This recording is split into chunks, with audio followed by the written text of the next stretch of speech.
चलो ध्यान दीजिए इधर। आज करंट अफेयर का हम क्लास देखने जा रहे हैं और करंट अफेयर मतलब समसामयिकी, आपके दैनिक जीवन से जुड़ा हुआ ही घटनाएं होती हैं या फिर जो चल रहा है राज्य में, नई योजनाएं आ रही हैं और कुछ इसमें नया कुछ हो रहा है तो वह हो जाता है करंट अफेयर। कभी कभी इतिहास की चीजों में भी करंट अफेयर हो जाता है। आपके जो पुराने स्थल होते हैं जो इतिहास के गर्त से निकलते हैं वह भी करंट अफेयर हो जाता है। रहता इतिहास का ही है सब कुछ, लेकिन मिलता है वर्तमान में, तो वह हो जाता है समसामयिकी या करंट की बातें हो जाती हैं।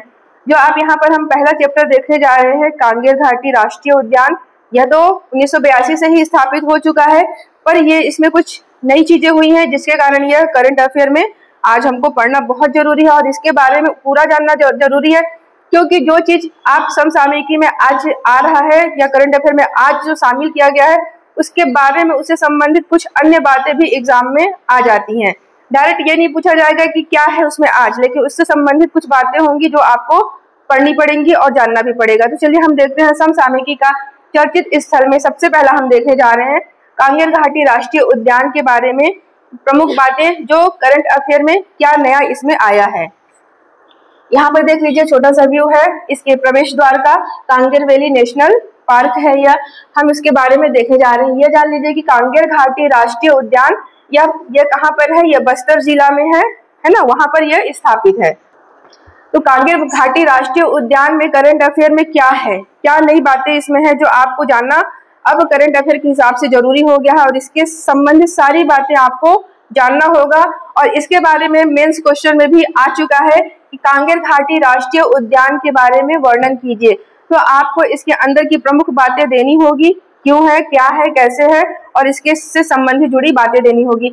इसका फुल आंसर बनने वाला है, 2 नंबर में भी आ सकता है, 4 नंबर भी आ सकता है, और ये बड़े क्वेश्चन में 12 ऐसे बड़े क्वेश्चन में भी आता है। और जो इसका जो ऑब्जेक्टिव क्वेश्चन है यहाँ से तो बनता ही बनता है, क्योंकि यहाँ से उठने वाले क्वेश्चन प्रमुख हो जाते हैं। जब आप 1 वाले चैप्टर में पढ़ेंगे तो 1 में राष्ट्रीय उद्यान छत्तीसगढ़ में 3 प्रकार के हैं, 3 है राष्ट्रीय उद्यान, सबसे बड़ा, सबसे छोटा और सबसे छोटा का श्रेणी बनेगा। और दूसरा बनेगा क्या कि किस वर्ष में स्थापित हुए हैं, तो सबसे पुराना कौन है, फिर उसके बाद कौन है और फिर उसके बाद कौन है। तो यहाँ पर तो 3 प्रकार के क्वेश्चन बनते हैं। चलिए हम इनको देखते हैं कांगेर वैली के बारे में। तो देखिए इसमें करंट अफेयर क्या है।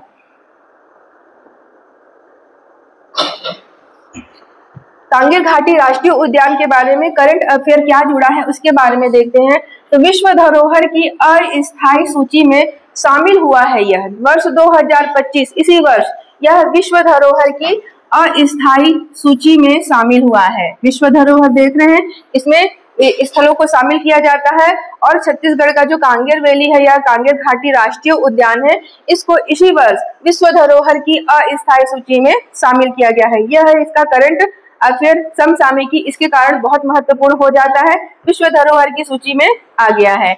अब इसको देखते हैं कि इसमें और क्या खास बातें आती हैं। छत्तीसगढ़ का यह प्रथम स्थल है जो विश्व धरोहर की अस्थायी सूची में शामिल किया गया, यह प्रथम स्थल है, और भी ज्यादा महत्वपूर्ण हो जाता है यह। देख लीजिए ये दोनों आपका बहुत महत्वपूर्ण है। डायरेक्ट क्वेश्चन बनता है कि छत्तीसगढ़ का ऐसा कौन सा राष्ट्रीय उद्यान है जिसे विश्व धरोहर की अस्थायी सूची में अभी हाल ही में शामिल किया गया है, तो यह अच्छे से पता हो गया है। हम देखते हैं इसका विस्तार।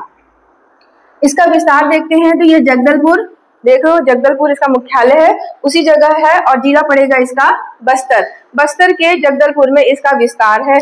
और इसका जो देखेंगे यह कितने क्षेत्रफल में फैला हुआ है, एकदम रट्टा याद होना चाहिए कि यह 200 वर्ग किलोमीटर के एरिया में फैला हुआ है।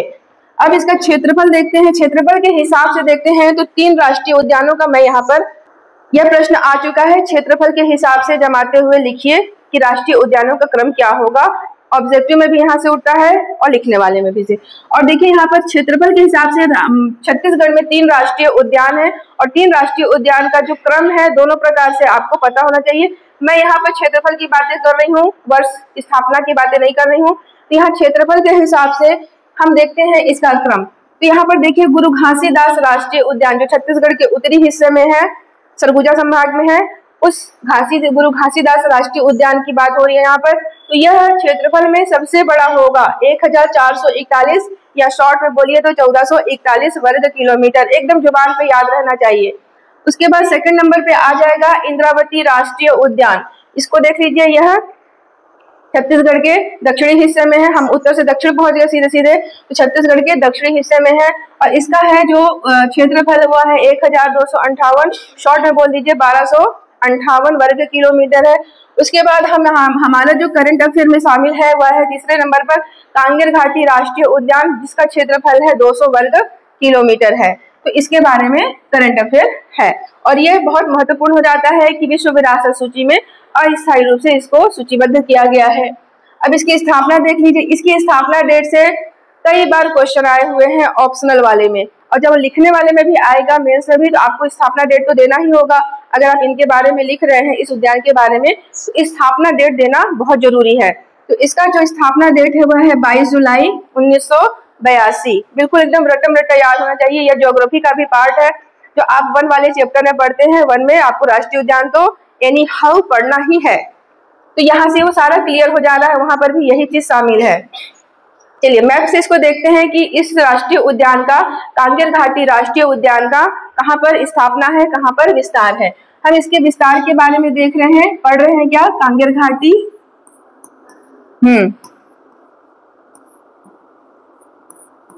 कांगेर घाटी बोला जाए या कांगेर वैली, दोनों नाम से आपको पता होना चाहिए। राष्ट्रीय उद्यान यहाँ पर देख रहे हैं कि तीरथगढ़ जलप्रपात से जब इसकी अवस्थिति की आपको एक बताना पड़ेगा, भौगोलिक इसका अवस्थिति कहाँ से कहाँ तक विस्तार है, तो यह भी उत्तर का बहुत बड़ा बोल्ड पॉइंट है। और ये ऑप्शनल में भी पूछा जाता है कि इसका विस्तार कहाँ से कहाँ तक है, यह आ चुका है क्वेश्चन में। तीरथगढ़ जलप्रपात से उड़ीसा की सीमा कोलाब नदी तक इसका विस्तार है। तो यहाँ पर देख लो, यहाँ पर से जो भी विस्तार पड़ेगा ये यहाँ पर है, यहाँ पर उड़ीसा लगा हुआ है, यहाँ पर उड़ीसा का सीमा लगा है, तो यहाँ से लेकर यहाँ तक इसका विस्तार है, 200 वर्ग किलोमीटर पर फैला हुआ है। तो इस तरह से देख लीजिए, इसको एकदम याद करके देखिएगा। तीरथगढ़ जलप्रपात से ओडिशा की सीमा में कोलाब नदी तक फैला हुआ है, इसका विस्तार इतना होना पता होना चाहिए। मतलब इसके विस्तार पर भी क्वेश्चन आया हुआ है, बिल्कुल अच्छे से एकदम रटम रट्टा ये याद होना चाहिए। ऑप्शनल क्वेश्चन में ये सारी चीजें आई हैं और आएंगी, और ये बहुत महत्वपूर्ण हो जाता है इसका हर चीज। और दूसरी बात है, मेंस में आपको जब लिखना होगा कांगेर घाटी राष्ट्रीय उद्यान के बारे में, तो ये सब पॉइंट देने के बाद ये बहुत अच्छा आंसर बनने वाला है। हम यहाँ पर देख रहे हैं, अगर इसके बारे में आपको पूछा जाए कि ये कौन सी जगह है, तो ये जैव विविधता का सबसे बड़ा उदाहरण है, ये है ना, जैव विविधता का सबसे बड़ा एग्जाम्पल है कौन सा, कांगेर घाटी राष्ट्रीय उद्यान। तो ये प्राकृतिक सुंदरता, अगर आप अपना आंसर में ऐसा लिख देते हैं तो बहुत अच्छा असर पड़ेगा। और इसको जानना ही चाहिए कि प्राकृतिक सुंदरता का पूरा उदाहरण यहाँ मिलने वाला है। और जैव विविधता का पूरा यहाँ पर सब कुछ समाहित है और गुफाओं हेतु प्रसिद्ध है।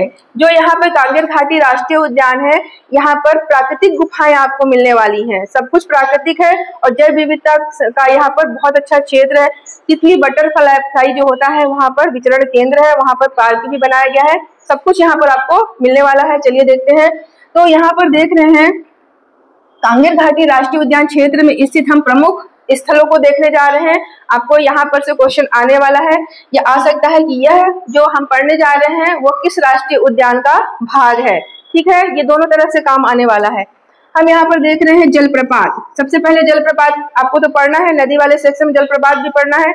ये जलप्रपात यहाँ से बिल्कुल अच्छे से याद करना है।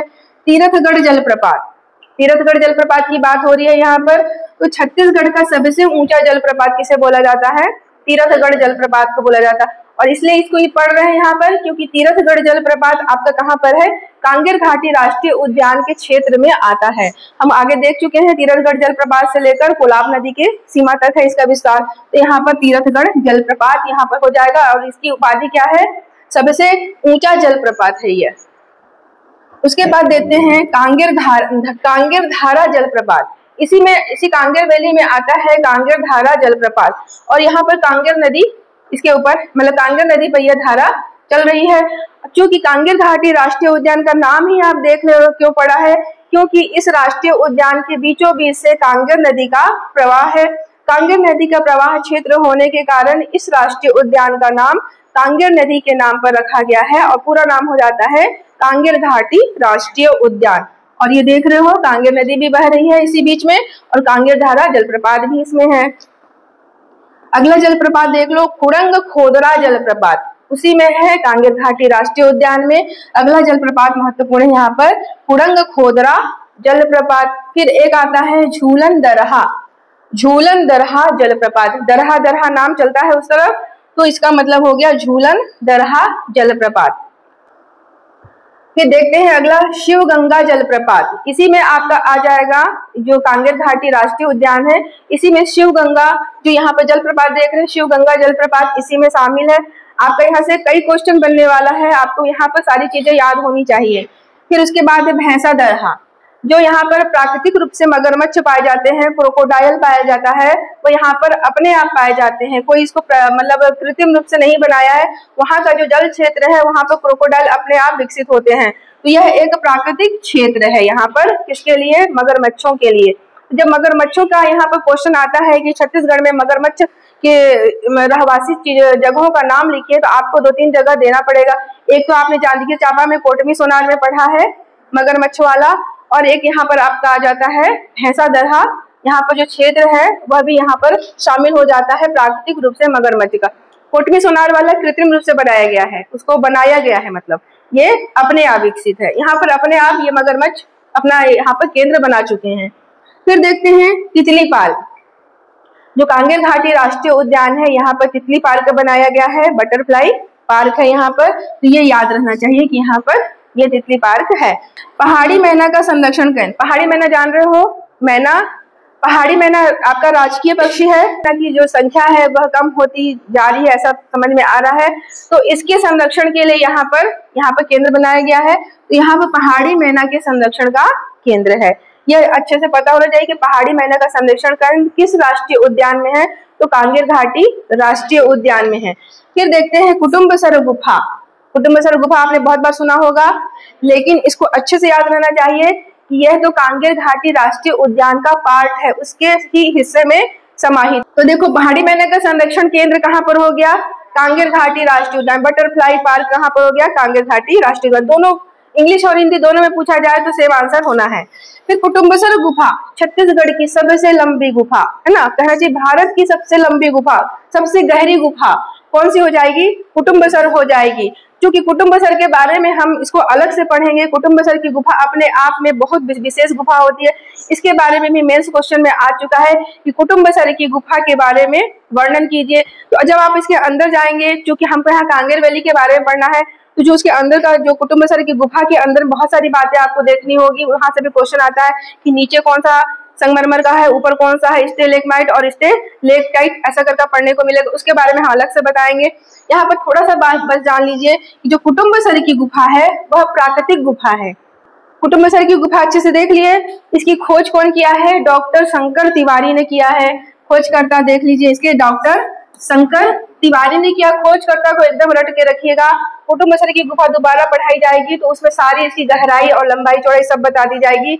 और इसके बाद देखिए ये भारत की सबसे लंबी गुफा है, छत्तीसगढ़ की तो है ही है, भारत की सबसे लंबी गुफा का इसको खिताब मिला हुआ है।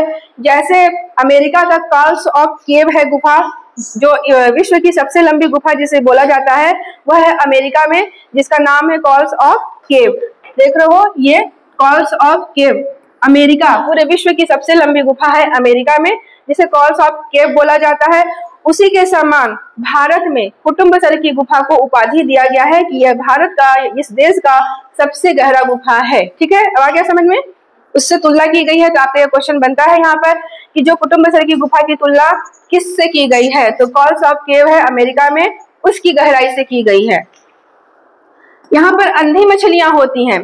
देखो इसके बारे में पढ़ाएंगे तो बहुत रोचक बातें तुमको जानने को मिलेगी, थोड़ा सा सुन भी लो कि अंधी मछलियां, चूंकि कुटुम्बसर गुफा इतना गहरा है कि वहां पर अंधकार ही अंधकार है, जिसे हमेशा अंधकार में रहना पड़ा हो, उसकी आंखें क्या हो गई?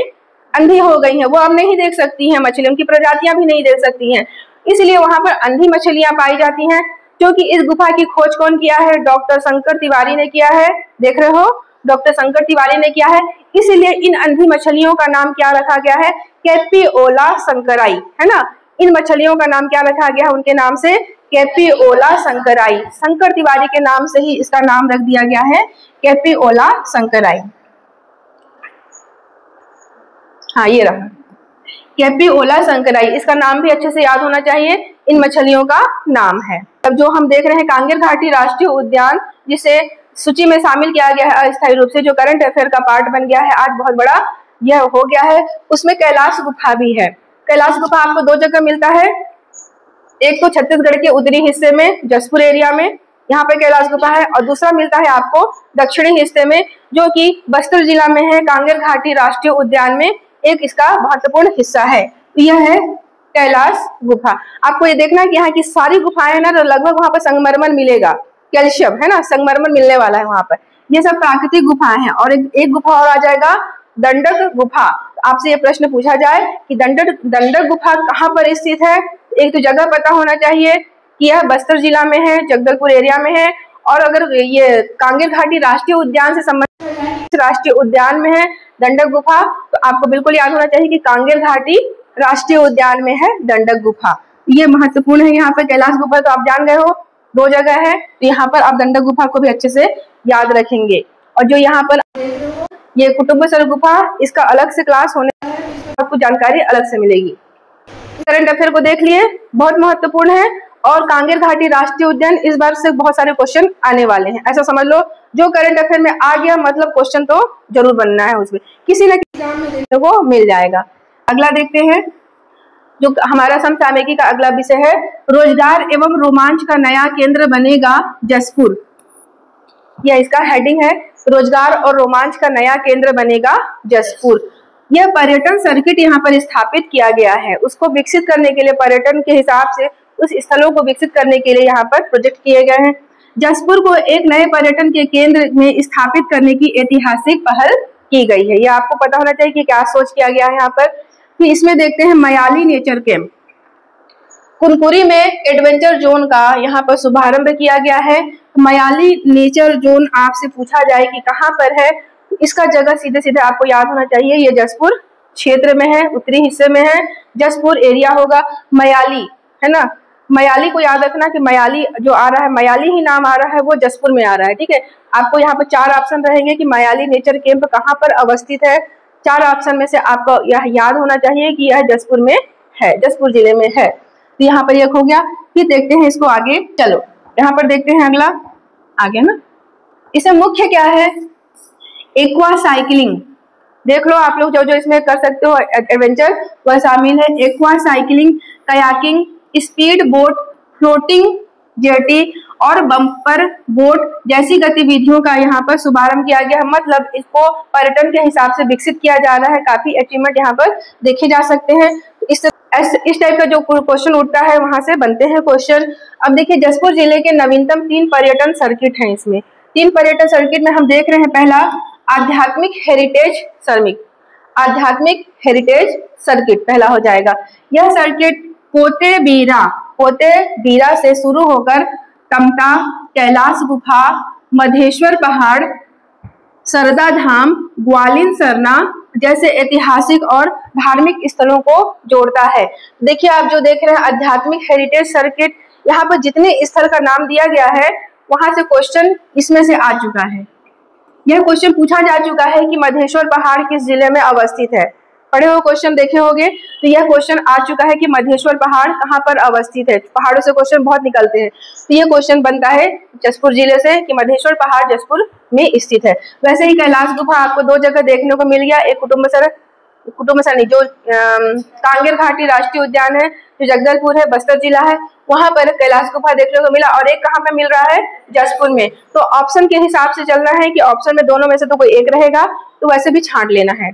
तमता को भी देख लेना है, जगहों को देखना है ना, क्योंकि आप जो पढ़ रहे हो ऊपर से क्वेश्चन आएगा तो अंदर से क्वेश्चन आ जाएगा। करंट अफेयर तो यही होता है, उससे संबंधित जगह पूछ दिया जाता है, तो तमता हो जाएगा। एक है सरदा धाम, सरदा धाम को नहीं पढ़े रहोगे तो कैसे बनाओगे कि सरदा धाम कहाँ पर है।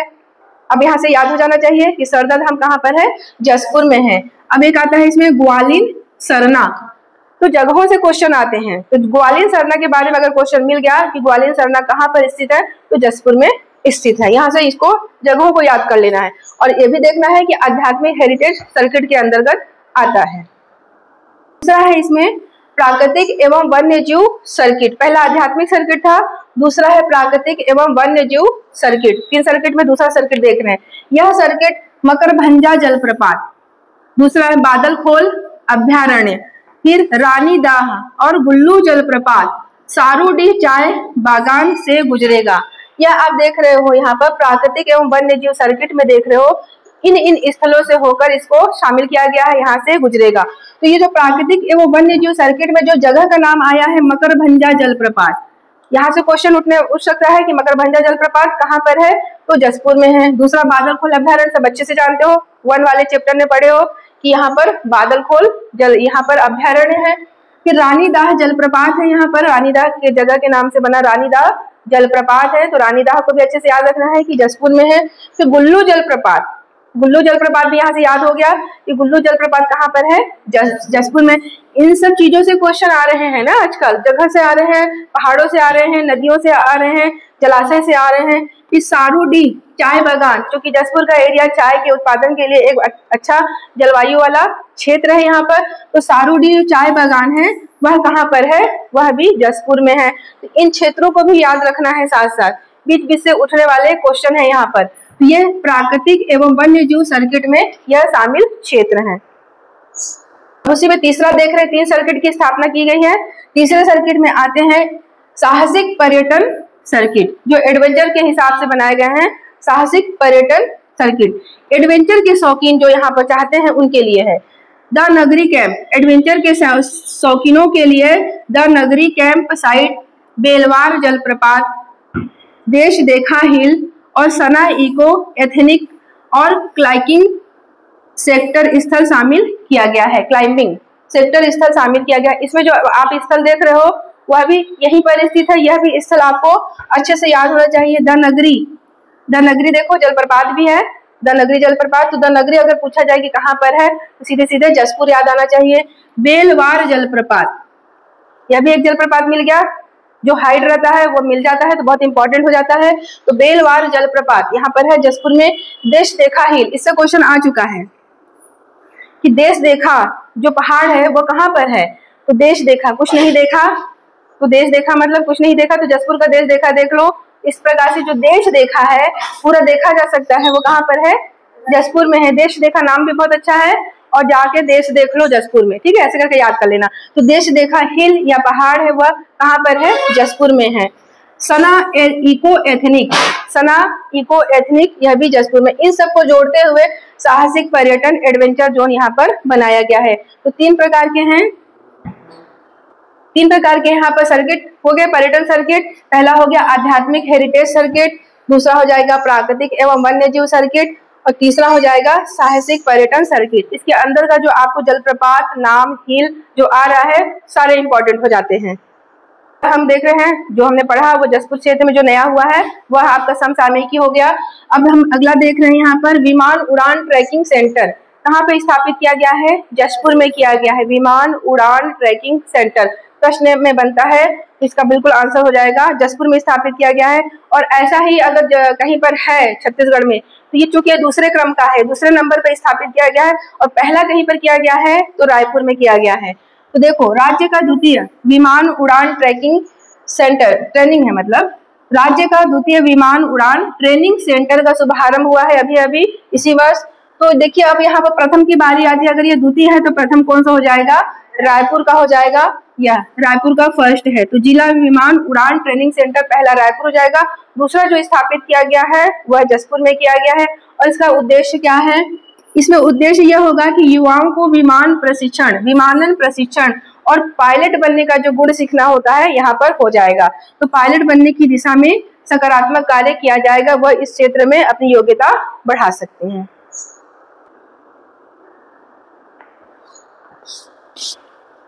चलिए हम अगला देख रहे हैं करंट अफेयर या समसामयिकी में अमृत भारत स्टेशन योजना का उद्घाटन किया गया है। अभी अभी इसी साल हुआ है, अमृत भारत स्टेशन योजना का शुभारंभ किया गया है।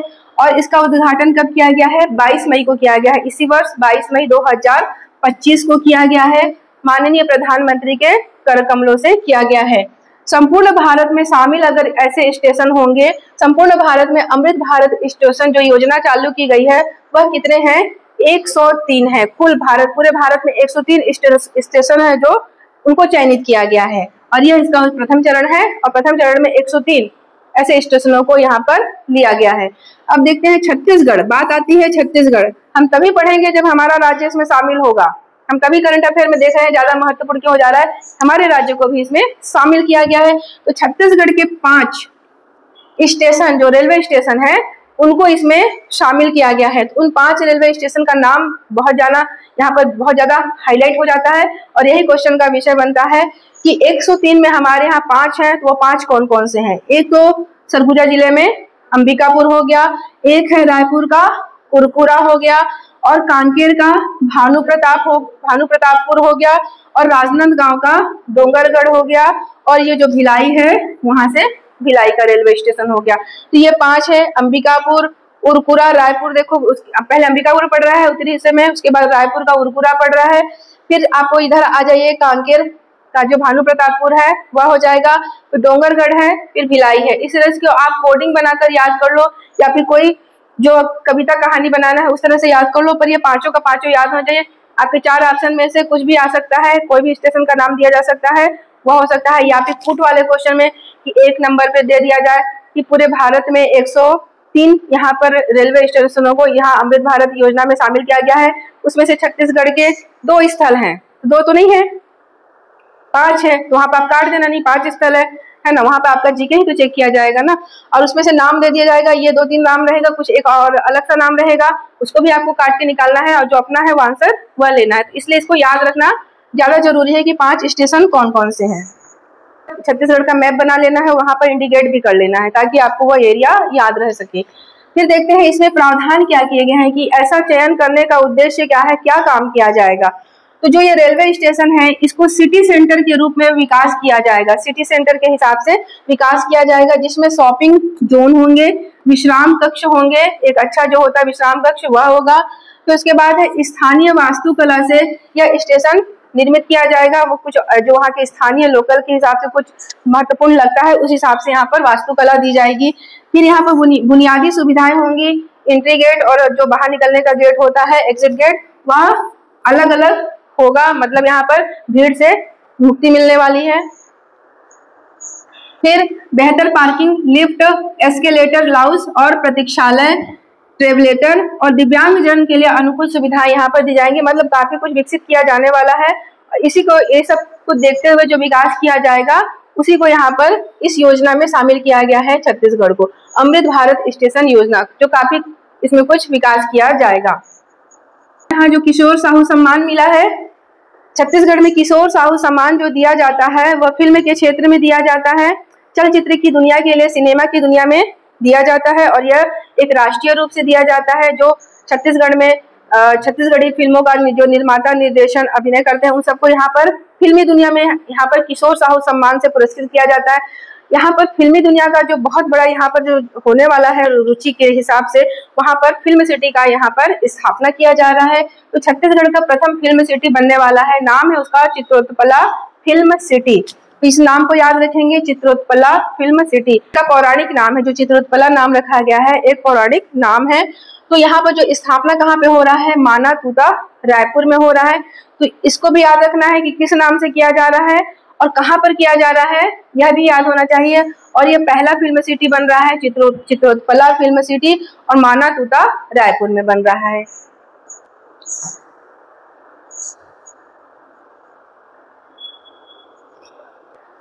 ये छत्तीसगढ़ के उत्तरी हिस्से का काफी हमको करंट अफेयर देखने को मिल रहा है ना। समसामयिकी में छत्तीसगढ़ के उत्तरी हिस्से से बहुत सारे करंट अफेयर आए हुए हैं इस बार। हम इसी में देखे जा रहे हैं चर्चित स्थलों में गोंडवाना मरीन फॉसिल पार्क, जो कि बहुत इंपॉर्टेंट हो जाता है। आज से कई करोड़ साल पहले जब यहाँ पर ग्लेशियर का जो हुआ था, जल भराव हुआ था, उसमें समुद्र पूरे डूब गए थे, उसका जल स्तर बढ़ गया था। उसी को यहाँ पर माना जाता है कि यहाँ पर जो मनेन्द्रगढ़ का एरिया है, यहाँ पर जो समुद्र का जो ग्लेशियर का जल स्तर बढ़ा था, तो जो जीव जंतु थे वह चट्टानों के नीचे दब गए थे, पूरा समुद्र में डूबा हुआ एरिया था। चलिए इसके बारे में अच्छे से जानते हैं। एशिया का सबसे बड़ा समुद्री जीवाश्म पार्क जो यहाँ पर गोंडवाना जो मरीन फॉसिल पार्क है, इसका दूसरा नाम भी क्या हो जाएगा, समुद्री जीवाश्म पार्क हो जाएगा। चाहे हिंदी में पूछा जाए चाहे इंग्लिश में क्वेश्चन आए, आपको तो आंसर पता होना चाहिए। यह भारत का ही नहीं पूरे एशिया महाद्वीप का क्या हो जाता है, सबसे बड़ा समुद्री जीवाश्म पार्क हो जाता है, या गोंडवाना मरीन फॉसिल पार्क हो जाता है। पार्क मैंने उद्यान, इसके आगे उद्यान भी अगर लिखा हो, पार्क के आगे उद्यान भी अगर लगा हो तो भी आंसर वही है। यहाँ पर देखिए छोटा सा व्यू है, उसका मैंने यहाँ पर थोड़ा सा पंपलेट रखा है। सामयिकी में चल रहा है, बहुत इंपॉर्टेंट स्थल है, इसके बारे में इससे पहले के एग्जाम में क्वेश्चन आ चुका है, कूट में आया हुआ क्वेश्चन है।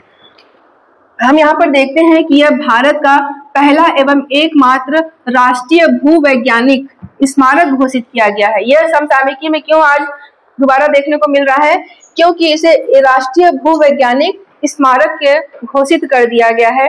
यह बहुत इंपॉर्टेंट हो जाता है, इससे कई क्वेश्चन आपके उठ सकते हैं। 4-5 जो कूट वाले क्वेश्चन होते हैं लंबे लंबे, है ना, वाक्य वाले, वह भी क्वेश्चन बन सकते हैं, और आपका यहाँ पर वन लाइनर भी क्वेश्चन बन सकता है, और अगर मेंस एग्जाम में देखा जाए तो यहाँ से भी क्वेश्चन बन सकता है। तो इसका क्या प्रमुख हो जाता है कि भारत का पहला एवं एकमात्र राष्ट्रीय भूवैज्ञानिक स्मारक घोषित किया गया है। इसका स्थान देखिएगा, अवस्थिति तो कहाँ पर हो जाएगा, यह हो जाएगा एमसीबी जिला है। इसका स्थान हो जाएगा एमसीबी को अगर शॉर्ट में देख रहे हैं तो एमसीबी बोलते हैं, और इसका फुल फॉर्म हो जाएगा मनेंद्रगढ़ चिरमिरी भरतपुर जिला में यह हो जाएगा एमसीबी जिला। और वहां पर अगर देखा जाए तो मनेंद्रगढ़ है, मनेंद्रगढ़ में जब आप कोरिया जिला से एंट्री करते हैं तो शुरू में ही पड़ जाता है, नदी वहां से बह रही है, उसी तरफ आपके बाएं तरफ यह क्षेत्र पड़ेगा। तो यहाँ पर जो एमसीबी जिला है वहां का मनेंद्रगढ़ है, वहां पर ही हसदेव नदी के तटों पर यह क्षेत्र स्थित है। अब इसका फैलाव देख लीजिए, क्वेश्चन का स्वरूप देख लीजिए। अगर आपसे जिला पूछा जाए तो एमसीबी है, नदी पूछा जाए तो हसदेव है, लेकिन एक और क्वेश्चन यहाँ पर बनता है कि इसका जो क्षेत्र है कहाँ से कहाँ तक। क्वेश्चन के कई स्वरूप हो सकते हैं, क्वेश्चन के एक ही स्वरूप नहीं होते हैं, क्वेश्चन के कई स्वरूप हो सकते हैं। तो आपके सारे स्वरूप यहाँ पर आपको पता होना चाहिए कि ऐसा पूछा तो हम आंसर ले लेंगे, ऐसा पूछा तो भी हम आंसर ले लेंगे, और ऐसा पूछा तो आंसर ले लेंगे। इसका जो फैलाव है हसदेव नदी से लेकर हसिया नदी के संगम तक 1 किलोमीटर तक पूरा फैला हुआ है।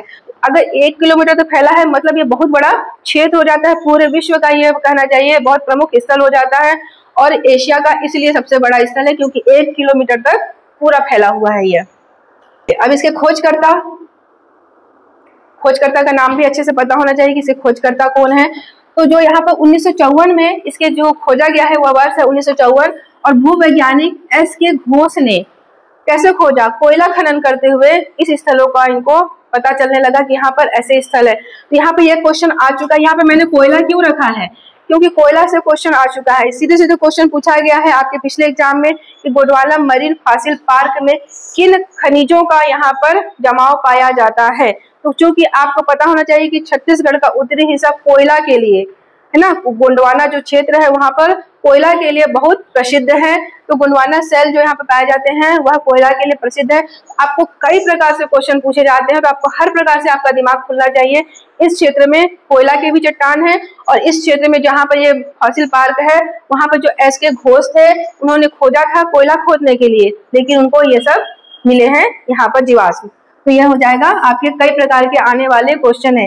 एक तो वर्ष के हिसाब से क्वेश्चन बनता है, एक तो खोजकर्ता के हिसाब से क्वेश्चन बनता है, और यहाँ पर चट्टान कौन से पाए जाते हैं, तो ये कोयला वाले चट्टान पाए जाते हैं, कोयला का क्षेत्र है, और गोंडवाना शेल पाए जाते हैं, यह भी पता होना चाहिए।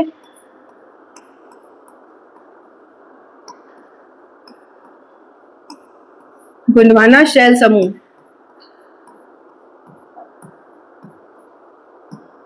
ठीक है। ये क्वेश्चन कई प्रकार से आ सकते हैं यहाँ पर, इसलिए आपको सब पता होना चाहिए।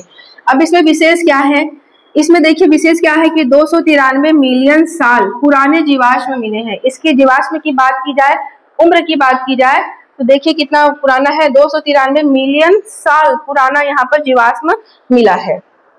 इसमें और खास क्या बात है, यह देश का चौथा है, देश का चौथे नंबर पे है, लेकिन क्या है, सबसे बड़ा है। ये एशिया में अगर सबसे बड़ा है तो देश में तो बड़ा होगा ही होगा। भारत के और भी 4 ऐसे हिस्से हैं जहां पर ऐसे फॉसिल पार्क पाए गए हैं, लेकिन थोड़े से छोटे जगह हैं, लेकिन ये सबसे बड़ा है क्योंकि 1 किलोमीटर में पाया गया है, और यहाँ पर ये चौथे क्रम में है, लेकिन उतना ही विशाल है यह। अब देखते हैं इसका कारण क्या रहा होगा। प्राचीन समय में माना जाता है कि ग्लेशियर, मतलब वैज्ञानिकों ने यहाँ पर अंदाजा लगाया है कि ग्लेशियर से डुबान क्षेत्र रहा है यहाँ पर। पार्मियन युग, अगर युग के बारे में पूछा जाए आपसे क्वेश्चन कभी देखने को मिला तो ये युग भी याद होना चाहिए कि पार्मियन युग के समय समुद्र में यह क्षेत्र डूब गया था। डूबने के बाद जो जीवाश्म, जो वहां पर मछलियां थी, जो जीव जंतु थे, सब चट्टान के नीचे दब गए थे, जिसे आज निकाला गया है। अब अगर विदेशों में देखा जाए, पूरे विश्व की बात किया जाए तो ब्राजील, ऑस्ट्रेलिया, अंटार्कटिका और दक्षिण अफ्रीका में इसी तरह के जीवाश्म मिले हैं। इसलिए यह एशिया महाद्वीप का भी यह बहुत बड़ा स्थल हो जाता है। इसी प्रकार के जो अवशेष मिले हैं इन देशों में मिले हैं, और यहाँ पर मिला है वही भारत के छत्तीसगढ़ के यहाँ उत्तरी हिस्से में जो मनेन्द्रगढ़ का एरिया है, वहां पर यही जीवाश्म मिले हैं और 1 किलोमीटर के क्षेत्र में मिले हैं, जो कि बहुत विशाल क्षेत्र हो जाता है। अब यहाँ पर देखिए कि डोंगरगढ़ अंतर्राष्ट्रीय बौद्ध सम्मेलन को देखने जा रहे हैं। यहाँ पर इसको 25 कर लीजिए। देखिए यहाँ पर ये बौद्ध सम्मेलन हो रहा है डोंगरगढ़ में। डोंगरगढ़ क्योंकि छत्तीसगढ़ एक ऐसा राज्य है जिसे लघु भारत कहा जाता है। मैंने हिंदी का जो यहाँ पर भाषा वाला चैप्टर पढ़ाया था तो मैंने वहां पर कहा था यदि भारत को अनेकता में एकता का देश कहा जाता है, अनेकता में एकता का कोई उदाहरण है विश्व में, वह है भारत देश है। उसी प्रकार से अगर भारत के अंदर बात की जाए कि अनेकता में एकता का कौन सा राज्य है, तो आपको यहाँ पर दिखेगा छत्तीसगढ़। यहाँ पर उत्तर से लेकर दक्षिण तक हर भाषा भाषी समुदाय के हैं, हर धार्मिक समुदाय के यहाँ पर निवासी आपको मिलने वाले हैं, तो इसे लघु भारत भी कहा जाता है। छत्तीसगढ़ को भाषा के हिसाब से देखा जाए तो ये इंडिया का या भारत का लघु भारत का यहाँ पर खिताब मिला हुआ है। तो यहाँ पर देखिए, यहाँ पर 6 फरवरी का डेट यहाँ पर क्यों इम्पोर्टेंट है, चलिए देखते हैं। और यहाँ पर प्रज्ञागिरी डोंगरगढ़ में 32वां अंतर्राष्ट्रीय बौद्ध सम्मेलन हुआ है, जो इस बार 2025 में हुआ है। वह बौद्ध सम्मेलन है, अंतर्राष्ट्रीय है। राष्ट्रीय मतलब देश के अंदर का होता है बात ना, और अंतर्राष्ट्रीय मतलब पूरे विश्व के यहाँ पर आते हैं जितने बौद्ध को मानने वाले हैं। इम्पोर्टेंट क्या क्या है, जो यहाँ पे स्थान है, आपको स्थान पता होना चाहिए कि अंतर्राष्ट्रीय